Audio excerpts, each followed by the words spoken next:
In this comparatively dissatisfactory year for Hindi cinema, here comes an extraordinary, unconventional, and stunning film by Anvita Dutt, which purely justifies its name.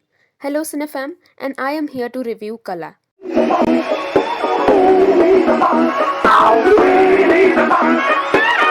Anvita Dutt, the writer-director of Kala, has her own genre of films, be it her debut or be it Kala. I remember being actually intrigued by the world showcased in the teaser almost a year ago. And finally, here's a product that delivers what it promised.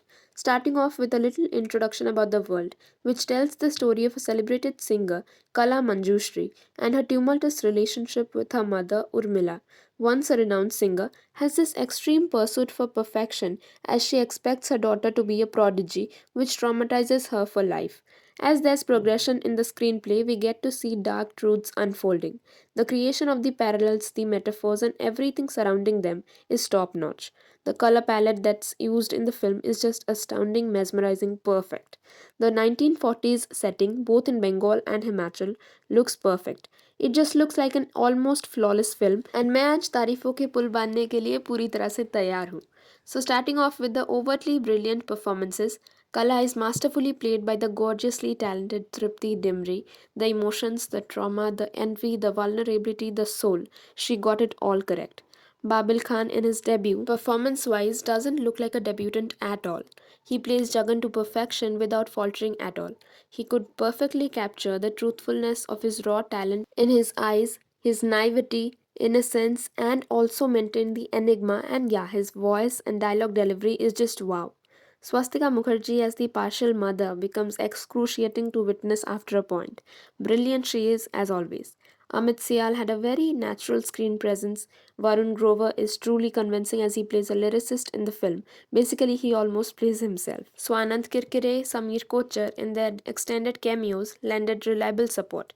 Abhishek Banerjee and Anushka Sharma played cameos in the film. So, in the acting department, everyone has given their 100%, but now let's know about everything that's good in the film, apart from the brilliant performances. Number 1. Anvita is an absolute master in creating worlds for the unique stories that she wishes to tell.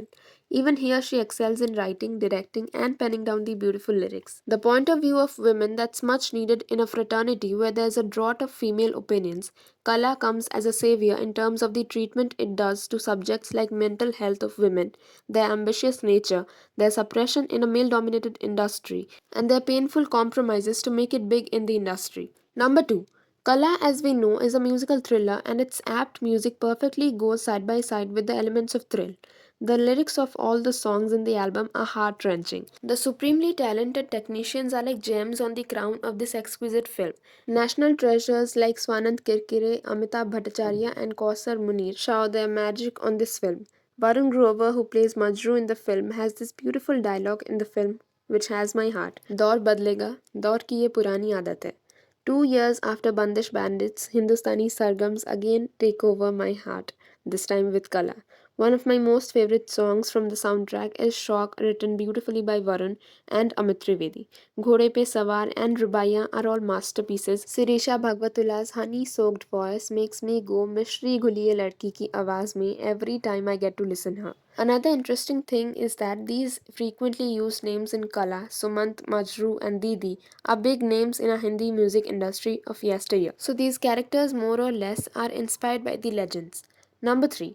Costume designer Veera Kapoor has done her job perfectly as we get to see minimal makeup on Swastika and Tripti as they are in Himachal with the Pahadi outfits and in neatly and skillfully braided buns along with the oxidized silver jewelry. Where in Calcutta, Tripti looks ethereal in those simple saris with minimum jewelry. Likewise, Babil in kurtas and a quintessential pagdi looked real and raw. Number 4. The production design by Meenal Agrawal is extremely beauteous. The warm, haunting insides of the Himachali Bangla and the contrasting cold outsides of the place were beautifully designed. The scenes shot at Gulmarg looked mesmerizing on screen. Number 5. Siddharth Diwan, DOP of Kala, has done extraordinary work as he accentuated each happening in the film. It's getting impossible on my part to stop praising him. incredible job he's done. Tell me in the comments if I've missed something out. Now it's time for the flaws. And honestly, this film, according to me, has no flaws. This is pure art, has its own cinematic moments that need to be celebrated, and it's certainly not for everyone. But as we know from Kala कि दौर बदलेगा क्योंकि उसकी पुरानी आदत है, and ये film कल क्लासिक बनेगी जहाँ इसकी importance और brilliance सबको नजर आएगी. As of now, many people might feel that the film is slow and jarring at times, so the editing could have been crispier. Maybe it could have been, but I love it the way it is. This film should not be deprived of love and recognition as it has everything that a film needs to be good. It's a true art piece, and I believe that cinephiles will definitely celebrate it as much as they can because it deserves all the hype in the world. A must watch for you, Cinefam, but only if you are 16 plus. Gonna be right back with another review. Till then, subscribe to this channel for more such videos and press the bell button. Follow me on Twitter for filmy stuff and my initial reactions on film series and more. See you soon. Thanks for watching.